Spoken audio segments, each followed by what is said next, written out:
but I want us to talk about sanctions. Sanctions and tariffs. So what happened is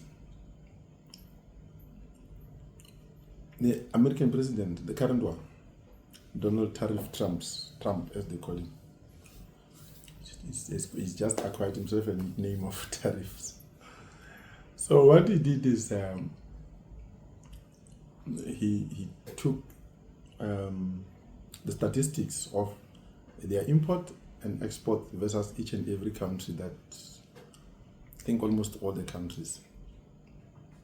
So he wanted to impose tariffs on them, but he made some calculations. So basically, when you look at it from economic side, he took the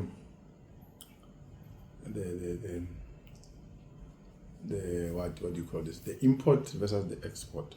So let's say for a certain country like South Africa, he checked what they import from South Africa and what they export to us.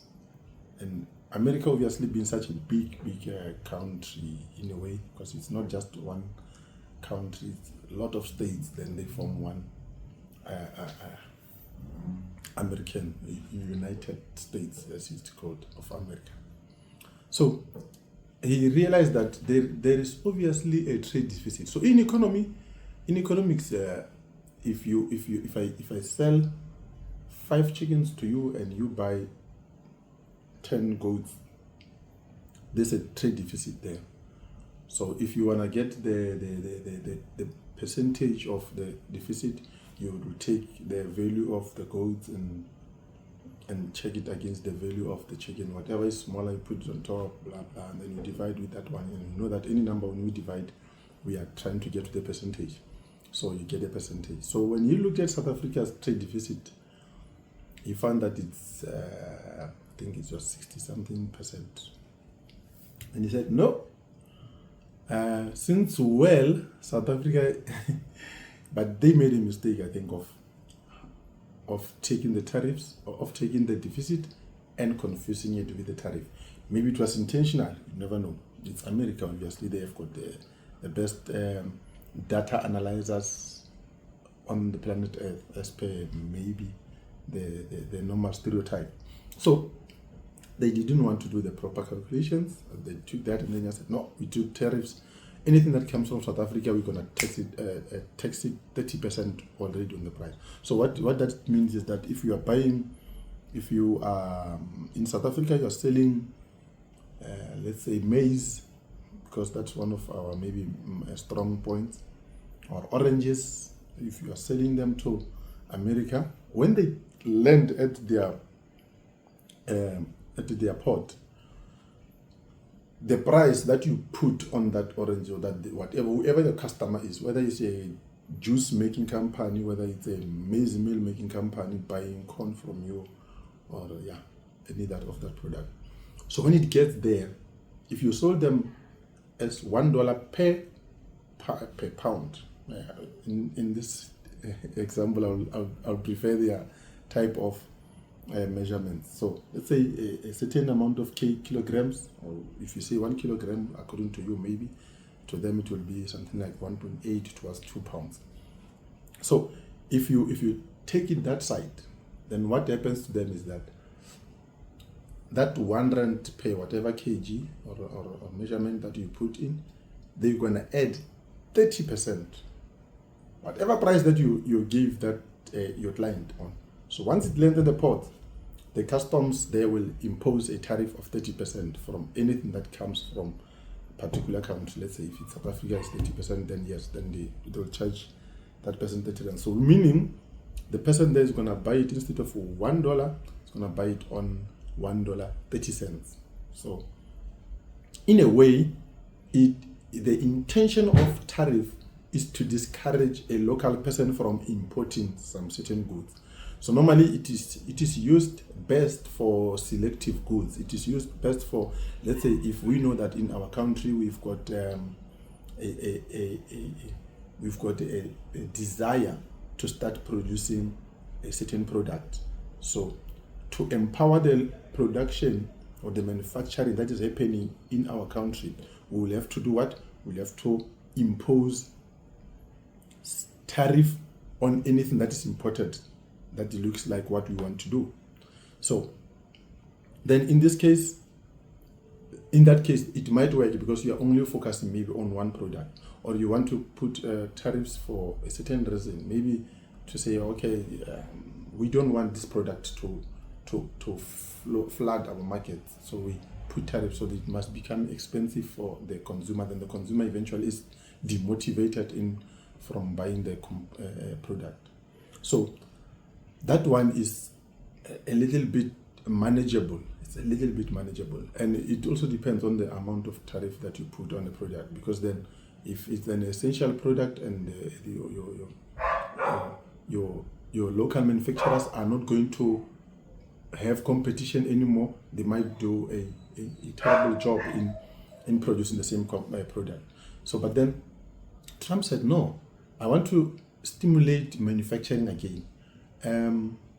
If you looked at South Africa in the apartheid era, I'll use that term, during the 80s, 80s maybe, during the second industrialization, sort of catching up, we had a lot of manufacturing happening in South Africa for our own goods that we were using, and that is what caused even the apartheid sanctions to take a little bit longer for the country's government to respond to them. Because in the 80s, when I think 84, 85, when they were starting to impose those sanctions, we will talk about sanctions later, the country had its own manufacturing companies, a lot of them. If you are in Limpopo, you had Habakuku. In Leboagomo, you had Seshego Industrial. You had Lephalale had its own industrial. This is just a lot. Mabulol had its own, but Mabulol was focusing mainly on farming. But you get the drift there. So in each and every town, they will have some sort of manufacturing companies which will manufacture things that today we are importing. Everything that we are importing, in the old days, they were being bought local. So Trump is trying to regenerate that manufacturing aspect of America by doing tariffs. Because the other one that you can do beside tariffs is sanctions. Sanctions work in this way. Sanctions, you just focus on one country and say, oh, this country does not behave. For example, in South Africa, you will know of our neighbors, Zimbabwe. They wanted them to reform in terms of their political ideology and the issue of chasing away the farmers and stuff. So they wanted to force them to respond. So I'll choose this example to explain sanctions, because the one of during the apartheid era, it happened quite a little bit in the old days. So many people may not know about it. I myself just had to study it, but yeah. So when de Klerk was releasing Nelson Mandela, actually in 1991, somewhere there, it was because of the political pressure of sanctions. It was that they economically closed the country, say, from the outside. So you are not going to sell anything outside, you're not going to import anything.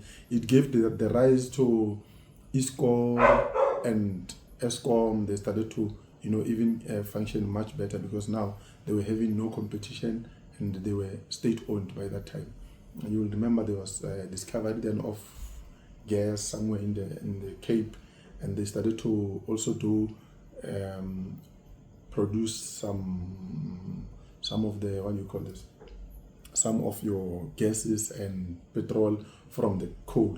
So Sasol then was also empowered during that time. But then eventually you could not get other raw materials, you could not get any other thing from outside. So then they had to succumb to the sanctions. So now currently America, which is, if you do your research, it's not that it is only America that is doing sanctions, but it is the country is doing the most of the sanctions. The EU itself is still doing sanctions. The They either do it in conjunction with America because they're the West. They are the ones who hold power in terms of majority of the economy. But with the emergence of BRICS, now we believe, or it might be that America has shot itself in the foot, because then BRICS will now get a chance to do what? To take over in terms of economy. Every person now is going to deviate. By the way, America did not sanction Russia. We don't know why, how.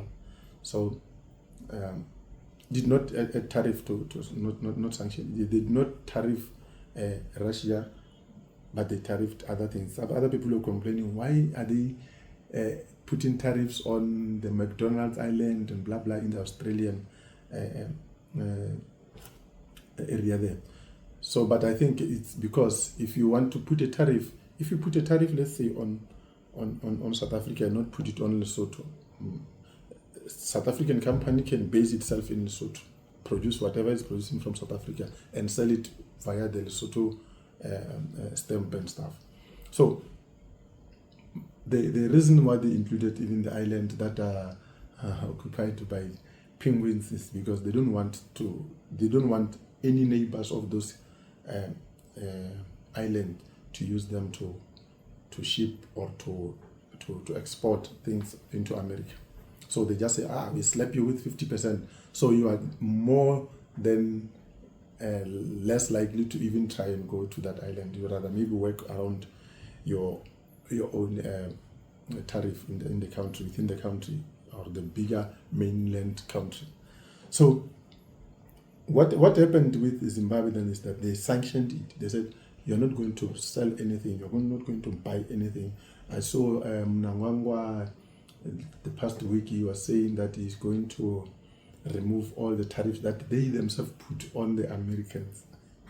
It's a good joke, that one. If you read about it, you'll understand why the joke. Because then they were saying, we are not going to export anything.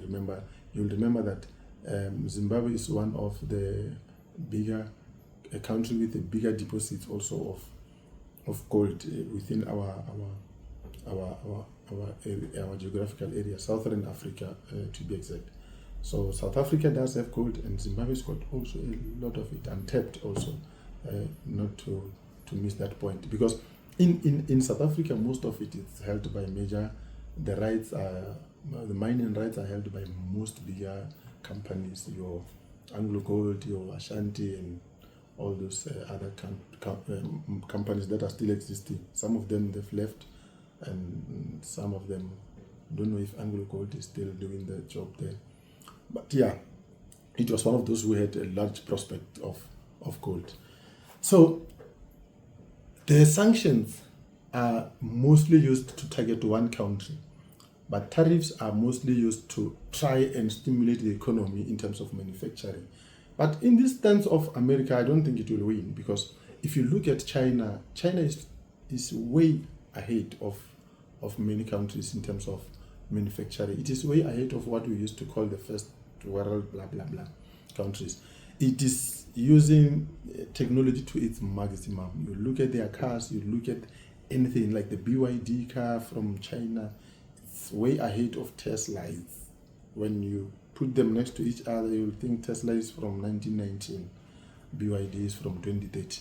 So I believe that the intention from Trump might be inspired by this thing of saying, I promise the Americans that they're going to have, America will be great again, which is it's not easy to do, because when China was developing itself, if you look at videos of people who are in China, there's a city in China, I forgot that name. That city is got trains and buses and everything driving through the city. Somewhere the train is passing at the 5th floor, and when you are outside on that level, you think you are on ground floor. But only when you look to the side, you find that, you are somewhere very high. You go to another level that you saw, you find out, you are still high. So China is ahead. China is way ahead. I'm not sure if the Americans are going to be able to get back into with their second or third industrial revolution that they still had. They are going to be able to try and catch up with China. If they have a plan of accelerating technology, then maybe they can catch up. They can just, along the way, by those tariffs, allow only certain goods to come in, which are critical for manufacturing. Although it's going to cause their prices to go up, and it might cause inflation and other things, but then it is what you wish South Africa could be doing. They should look at some of the basic manufacturing things and say, you know what, we can't be importing this stuff from China. This thing, we must empower our own companies to do what? To manufacture from here. And if we empower those people, these companies to manufacture these products, we can either even subsidize them to say, okay, if you are employing more than 50 people, we are going to exempt you a certain amount of tax. Why? Because the same people that they are employed, anyway, they are going to spend the money that they got for a salary, and the product that are sold are going to sort of be in the market and bring revenue in terms of VAT and other things. But you can see that in South Africa I'm not sure if leaderless is the way, but we are trapped in this fear of acting on the economy, because the more unemployment goes higher, it is actually the more maybe you have other things that are byproducts which are bad, like crime, for instance. But those two things, or that unemployment, is due to the fact that we are not producing anything. So this is the right time to say, okay, Americans have closed us out. So what do? We've got a production of gold. Not sure if we still have too much deposit, or if it's going to be still having that value as when we were sending to America. But now you say, okay, all the products that we are sending out, let's do something. Let's just add one aspect to those materials before we send them out. In any way, now we know that Trump has closed us out, or is what do you call? He has tariffed his own people from getting even raw materials from us, or not that he doesn't want them to get from us, but he wants them to reduce their intake of those products. So what do we do with the surplus that we have? We must work it out now. Now we must start making other products that we used to buy from them. And what do? We get them local. It is giving us a chance to stand up. Then there is nothing anymore you can do. You either do it or you perish. So it is that point of saying we just got to. We just have to. Unfortunately, we are playing a game of VAT right now in South Africa. We are playing a game of the fiscal framework and stuff, that which we cannot absorb, and the government sector is still ballooning. We have a lot of government employees who depend on the same fiscal framework. So it is time where you can say, let us stimulate people to create, and whatever that we are spending on, let it at least now, whatever that we were buying from America, let's do reverse tariffs like China. China said, okay, you are tariffing us, reverse tariff. Then they make sure that they don't, their citizens or the companies there will no longer buy things from America. So I think in a way, this presents South Africa with a unique opportunity. Remember, I talked on another video, I'm talking about the crisis. Crisis economy is good for the growth of the economy.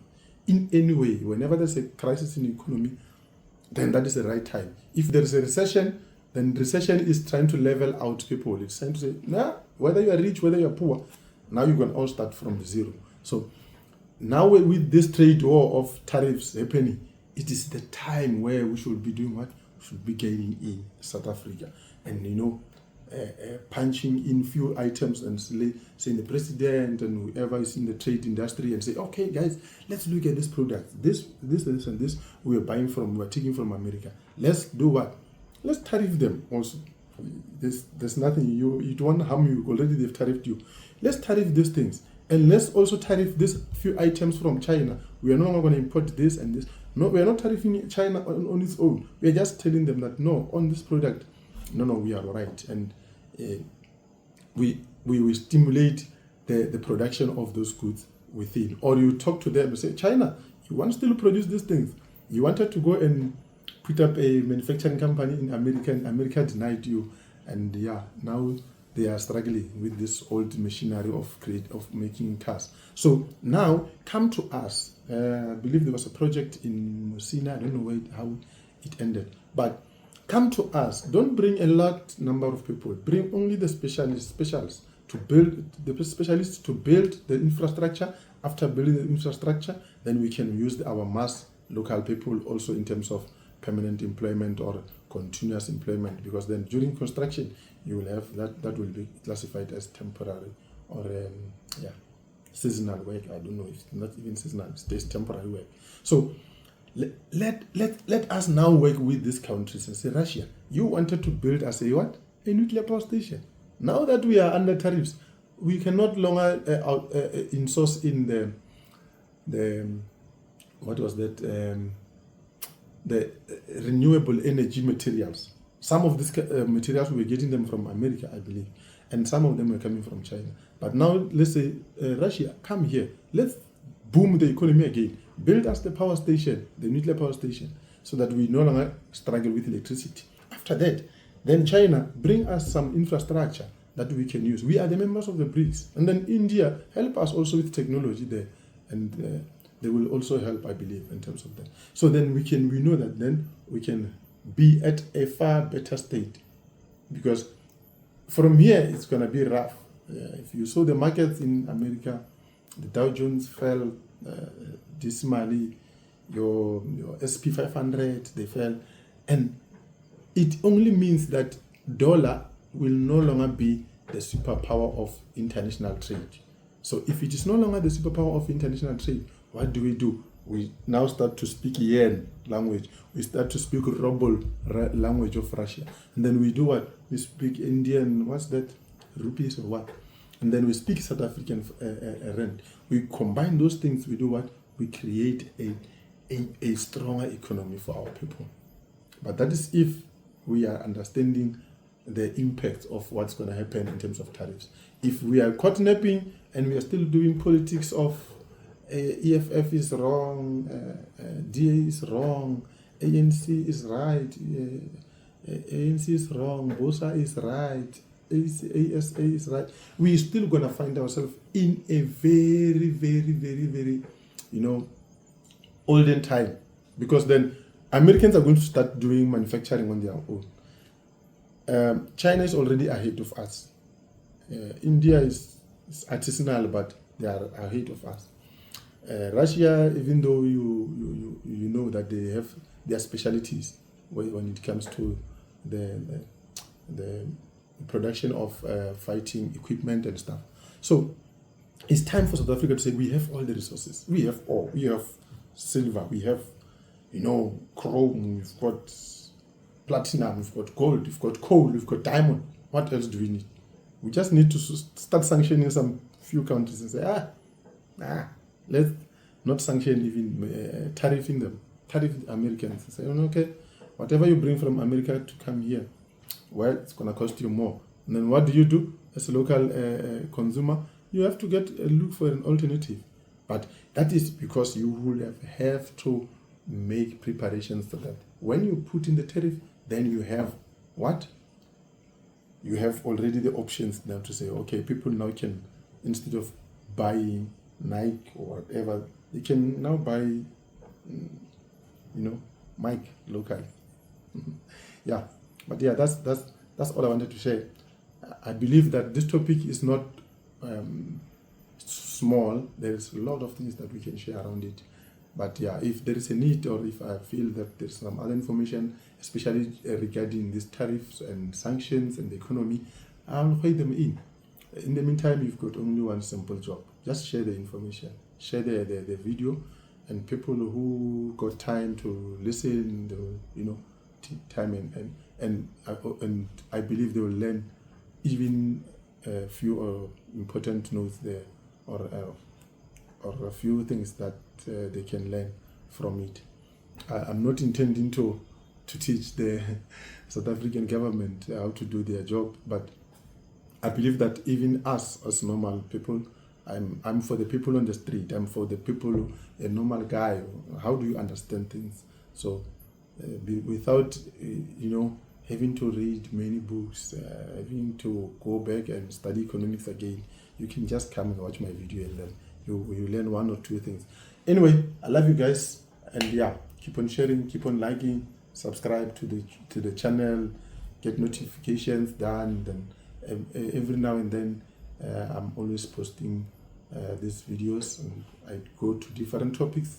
Then you will obviously look at the title and pick the one you enjoy, that you feel that you'll enjoy most. But do check my videos one by one. Thank you. Bye.